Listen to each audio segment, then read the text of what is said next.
মানুষ এত সুন্দর কিভাবে হয়? আহা, ভাবিরে না দেখলে বুঝতে পারতাম না। ভাবিরে দেখলে তিন দিন দেখি ভাবিরে দেখলাম মাথাটা ঘুরে যায়। এত সুন্দর মানুষ হয়? হ্যাঁ রে, এত রূপ যৌবন লইয়া কিভাবে থাকে? আমার ভাই, আপন ভাই, সে 3 বছর ধরে বিদেশ থাকে। ভাবিরে দেখলে ভাবির রূপ যৌবন বায়ে বায়ে করে আমার মাথাটা ঘুরে যায়। কি করবো, ভাল লাগে না। ভাবির দিকে তাকাইলে মন মানসিকতা সব খারাপ হয়ে যাবে আমার। এত সুন্দর, একটু কাছে পাওয়ার ইচ্ছা জাগে। কি করতে পারি? ভাবির রূপ যৌবন দেখে আমি যে পাগল হয়ে গেছি। আমি আর বাদ ধৈর্য ধরতে পারতেছি না। আমি এখন কি করব? অবশ্যই আজকে রাত্রে ভাবির কাছে যাব। ভাবিকে বুঝিয়ে বলে ভাবি হয়তো আমার কথায়, আমার প্রস্তাবে রাজি হতে পারে। আজকে রাত্রেবেলায় ভাবির কাছে যাব, সবাই যখন শুয়ে পড়বে তখন ভাবির কাছে যাব। ভাবিকে জড়িয়ে ধরে আমার মনের কথাগুলো বলবো। আমার মনে যেরকম হাহাকার ভাবিকে দেখলে মনের কথাগুলো উঠতে পড়ে, আবেগে গদে গদে। হয়তো ভাবিও এরকমই ভাবছে, কিন্তু কাউকে পাচ্ছে না। আমি তো দেওরা, আমি তো আর ভাই না। যাই হোক, সুযোগটা একবার কাজে লাগাই দেখি। ভাবি রাজি হয়ে যায়, যদি রাজি হয়ে যায় তাহলে তো সব আমারই। যাই, রিস্ক নিয়ে লাভ কি? আরে কি টেনশন করতে করতে প্রায় 12টা বেজে গেছে। আমি আর রাত করে এখানে বসে থাকবো কেন? সবাই তো এই সময় ঘুমিয়ে গেছে। আমি আস্তে আস্তে করে বাড়ি যাই। বাড়ি যাইয়া ভাবির রুমে তো দরজা খোলাই থাকে। আমি যাই ভিতরে ঢুকিয়া ভাবিকে ডাক দিব, বাজারে দেখে কথা বলবো দেখি। কিরে রবিন, দাওরা আমার এত রাত করে তুই আমার রুমে কেন? আমার রুমে আসলি কেন? এখন রাত কটা বাজে আগে দেখে নে। এখন বাজে রাত 12:30। তুই এত রাত করে আমার রুমে, তোর মতলবটা কি? তোর চোখ মুখে কিন্তু আমার কাছে ভয় পাইতেছে। তোর হাব ভাব ভালো দেখতে পারতাছি না। তুই যা আমার রুম থেকে ছাড়া করে বারো। এত রাত করে কেউ যদি তোর আর আমাকে এক রুমে দেখে ফেলে তাহলে কেলেঙ্কারি হয়ে যাবে। তুই যা। আব্বাই কিন্তু সজাগ, মাও কিন্তু ঘুমায় না এখনো ভালো করে। যা, তুই আমার রুমে আসছিস কেন? যা, না গেলে আমি চিল্লাচিল্লি করবো। কি ভাবে, কি হয়েছে তোমার? এত চিল্লাচিল্লি করতেছো কেন? সেই কখন থেকে দেখতেছো চিল্লাচিল্লি করতেছো। আমি কি জন্য আসছি সেটা আমাকে বলতে সুযোগ দাও। আমি বলেই চলে যাব। তুমি ধৈর্য ধারণ করে দাঁড়াও, আমি বলতেছি। এত টেনশন করতেছো কেন? তুমি চিল্লাচিল্লি করে পুরো বাড়ি মাথা তুলতেছো। এক তো এত রাত করে আমার কাছে আসছিস কথা বলার জন্য। কি এমন কথা যেটা সকালে বলা যায় না, দুপুরে বলা যায় না, দিনের বেলা বলা যায় না? এত রাত করে আমার কাছে আসছিস, এরপরে তোর চোখ মুখ দেখে দেখা যাচ্ছে তুই নেশা করে আসছিস। এই অবস্থা তুই আমার রুমে আসলি কেন? তোর মতলবটা কি? হ্যাঁ, সারাক করে বারো এখান থেকে, আমি আমি কিন্তু আন্দোলন করবো। করোনা চিৎকার চেঁচামেচি কি হবে? কে দোষী হবে? আমি হবো না তুমি? আমি তো পুরুষ মানুষ, তুমি তো মেয়ে মানুষ। সমস্যা হলে তোমার হবে, পাড়ার মানুষ জানবে ভাবি দেওরার সাথে এত রাত করে নীলা খেলা চলতেছে, এগুলা বলবে। তখন কি ভালো লাগবে?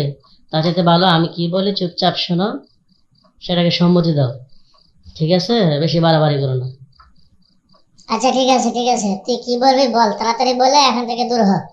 আমি ঘুমাবো, অনেক রাত হয়ে গেছে, আমার চোখে ঘুম আসতেছে। ভাবি, আমি তোমাকে অনেকদিন ধরে ফলো করতেছি।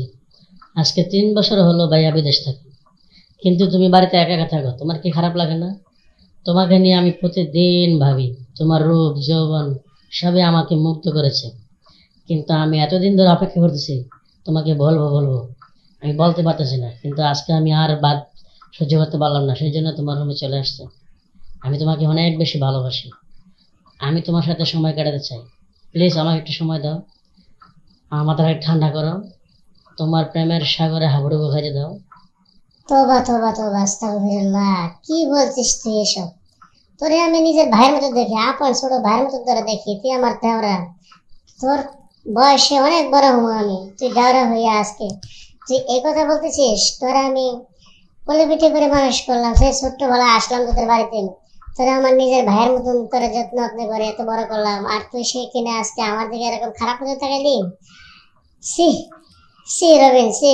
তুই আমার সব ভুল ভাঙাই দিলি। যে দেবর কখনো যে ভাই হয় না সেটাই তুই আজকে প্রমাণ করলি। তুই এক্ষুনি আমার রূপ থেকে দূর হ, আমি তোর মুখ দেখতে চাই না। দেখো ভাবি, চিগলাইয়া মাথা খারাপ করিও না। আন্দোলন করে আর কোনো লাভ নাই। আজকে আমার পিপাসা উঠছে, তোমাকে ভোগ করবো। তোমার প্রেমের জলে হাবুডুবু খাবোই। বহুত দিন ধরে আমার আশা আকাঙ্ক্ষা। আজকের এই সুযোগ আমি কখনো এই জলে মিশে দিতে পারবো না। তুমি যদি আপোষে রাজি হও তাহলে ভালো, না হলে আমি তোমাকে জোর করতে বাধ্য হব। আর হ্যাঁ, তোমাকে তো আরেকটা কথা বলাই হয় নাই। তুমি যে গোসল করার নিতে নিতে বাথরুমে যাইয়া, আমি কিন্তু বাথরুমে একটা গোপন স্পাই ক্যামেরা লাগাই দিছি। এখান থেকে সমস্ত ভিডিও আমার মোবাইলে আছে, আমি দেখি প্রতিদিন। সেই ভিডিওটা ফেসবুকে ছেড়ে দিলে কেমন হবে বলো তো? মিলিয়ন মিলিয়ন ভিউজ হবে, ভিডিওটা ভাইরাল হয়ে যাবে, সমস্ত দেশের মানুষ দেখবে, বিশ্বের মানুষ দেখবে। তখন কি ভালো হবে? ছেড়ে দেবো ভিডিও নাকি রাজি হবা বলো? সি রবিন সি, তোরে আমার ভাই বলতে ধরা বলতে ঘৃণা হচ্ছে। সে তোরা আমি কুড়লে পেটি করে মানুষ করছি, আর সে তুই আমার দিকে বদ নজর দিছিস। শুধু তাই নয়, আমার বাথরুমের মধ্যে তুই সিসি ক্যামেরা লাগাইছিস, গোপন ক্যামেরা লাগিয়ে আমার ভিডিও তুই দেখিস প্রতিদিন। সি, তোর মনটা এত নোংরা, তোরে আমার ভাই বলতে দেওরা বলতে আমার ঘৃণা হচ্ছে। বাহ ভাবি বাহ, তোমার যে এত সুন্দর চেহারার ভিতরে একটা কালো কুচ্ছির চেহারা আছে, নোংরামি লুকিয়ে আছে, সেটা তো আমি জানতাম না। কিন্তু জানছি ক্যামেরা লাগানোর পরে তুমি রোজ রোজ বাথরুমের ভিতরে যাইয়া তুমি বেগুন দিয়ে হস্তমৈথুন করো, সেটা আমি ক্যামেরা না দেখলে বুঝতেই পারতাম না। আর তুমি এগুলো করতে পারো, সমস্যা নাই, আর আমার সাথে তুমি সময় কাটাবা, এটা তোমার বিবেকে বাজতেছে? ছি, আমি তো আজকে তোমাকে বুক করবো, জলদি রাজি হয়ে যাও, আমার আর বাতাস পেতেছে না। একবার ভেবে দেখো ভাবি, আমি আবার দ্বিতীয়বারের মতন বলছি, আমি আর বলবো না। এই ভিডিও যদি ভাইরাল করে দেই, ফাঁস করে দেই ফেসবুকে, তাহলে তোমার মান সম্মান কোথায় গিয়ে দাঁড়াবে? তার সাথে ভালো না আমাকে একটু সময় দেওয়া। তুমি চিন্তা করো, বুঝো, তোমাকে 1 মিনিট সময় দেওয়া হলো। যাই হোক, আমার তো সব গেল, আমও গেল, সালাও গেল। আমার সব কিছু ও জেনে ফেলেছে। তাহলে তো ওর মুখ বন্ধ করতে হবে। ওর মুখ বন্ধ করার জন্য ওকে দিতে হবে। তাহলে আমি যে বাথরুমের ভিতরে যাই এগুলো করি, তার সাথে ভালো না ওর সাথে করা। যাই হোক, আমি তো একটা শর্ত দিব, যদি রাজি হয় তাহলে আমি করবো, আর না হলে নয়। আচ্ছা ঠিক আছে, আমি তোর শর্তে রাজি, তবে আমার একটা শর্ত আছে। তোর আর আমার এই সম্পর্কের কথা পৃথিবীর কেউ যেন টের না পায়। ঠিক আছে? আর ভিডিও যেটা করছিস এগুলো ডিলিট করে দিবি। ঠিক আছে? আজকের পর থেকে বাথরুমে না, তোর আর আমার সঙ্গম হবে বিছানায়। দেখি তুই কতটুকু পারিস। ঠিক আছে? এই তো আমার লক্ষ্মী ভাবি রাজি হয়ে গেছে। এতক্ষণ আগে রাজি হলে এত বেসাল বার্তা হতো। তোমার একটা শর্তে কেন, তোমার 1000 শর্তে আমি রাজি। তোমার প্রেমে তো আমি দিওয়ানা হয়ে গেছি। তোমার সবকিছু দেখে আমি মুগ্ধ হয়ে গেছি। আসো আসো, আমার বুকে আসো, আমি তোমার সব শর্ত পূরণ করে দেবো।